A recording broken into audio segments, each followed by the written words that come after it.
So those numbers coming in from Brewster, and pretty much they're wrapping it up over there in Brewster, I would imagine, at this point. They are, yeah. They're just in there. These are unofficial returns, but they're in there now double-checking everything, but they're pretty sure these are the final numbers. Also, if you're interested on question 4, yes, please. Yes came in at 3,947, and no at 1,666. So that, by far, was overwhelmingly approved. It's a non-binding referendum, but nonetheless, very highly supported by the voters. All right. Doug, we appreciate all your work tonight down in first Harwich and now Brewster, doing an excellent job. You may come back to the Mid-Cape. Your passport is still valid for the Mid-Cape. Only if he has food. Only if I have food. Well, everything appears to be closed. You know who asked that question. Yeah. Exactly. I happen to wing a deer. So anyway, I'll be on my way back shortly. All right, Doug, thank you very much. We appreciate that. Doug Vernon with us from the Lower Cape in Brewster. Let's continue our conversation for... Actually, let's do this. This was just handed to me.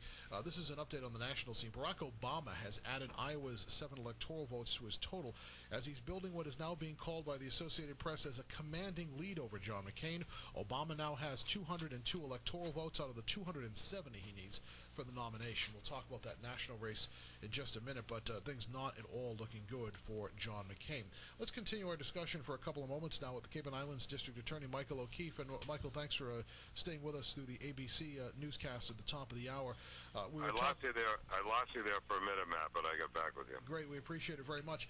We were talking and kind of wrapping up our conversation about what happens from here with this measure, as in terms of, is there any further challenge from your part in terms of the district attorneys collectively? Where do you go from here with this?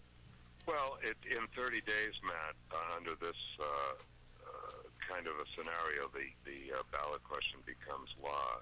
But because of the way that this ballot question is worded and phrased, even Tom Kiley, who was the attorney representing the proponents, indicated just the other day that there seems to be a need for some legislative action to create the infrastructure that will be necessary to see that, those people who are fined and those people who are ordered to do community service and those people who are ordered to do all these civil penalties that are now going to be put in place, it has to be created. There isn't any such structure today. We have we've reduced this now to the equivalent of a parking ticket.